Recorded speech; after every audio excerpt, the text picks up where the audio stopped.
സദൃശവാക്യം 1:7 നാം ഇപ്രകാരം വായിക്കുന്നു: യഹോഭക്തി ജ്ഞാനത്തിൻ്റെ ആരംഭമാകുന്നു.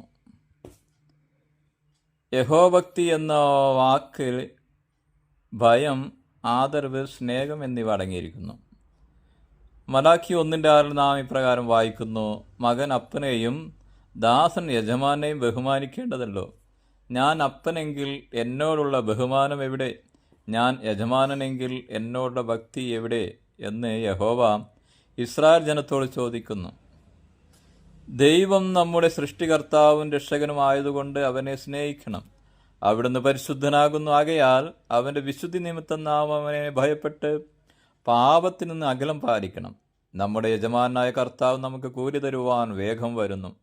നല്ല പ്രതിഫലങ്ങൾ വാങ്ങുവാനും നല്ല ദാസനെ എന്നുള്ള വിളി കേൾക്കുവാനും ദൈവം നമ്മെ സഹായിക്കട്ടെ. അവൻ നമുക്ക് ഏൽപ്പിച്ച ശുശ്രൂഷകൾ ബഹുമാനത്തോടെ ചെയ്യാം.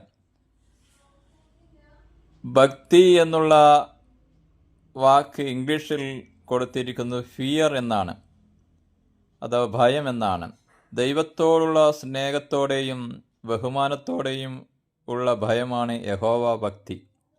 ആദാം പാപം ചെയ്തപ്പോൾ ദൈവം തോട്ടത്തിൽ നടക്കുന്ന ശബ്ദം കേട്ട് താൻ ഓടി ഒളിക്കുന്നു. അത് പാപത്തിൻ്റെ ശിക്ഷാവിധിയെക്കുറിച്ചുള്ള ഭയമാണ്. എന്നാൽ ദൈവമക്കൾ അപ്രകാരം ഭയക്കേണ്ടതില്ല. കാരണം നമ്മുടെ ശിക്ഷാവിധി നീങ്ങിപ്പോയിരിക്കുന്നു. റോമർ 8:1 നാം അത് വായിക്കുന്നു.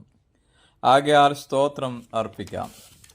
യഹോവ ഭക്തി നഷ്ടപ്പെട്ടത് ഏദൻ തോട്ടത്തിലാണ്. യഹോവയോടുള്ള ഭയത്തിൽ നിന്നും ആദാം തെന്നിമാറി, അഥവാ അനുസരണക്കേട് കാണിച്ചു. എന്നെ സ്നേഹിക്കുന്നവൻ എൻ്റെ കൽപ്പന പ്രമാണിക്കും എന്നുള്ള തിരുമൊഴി വിട്ടുകളഞ്ഞു.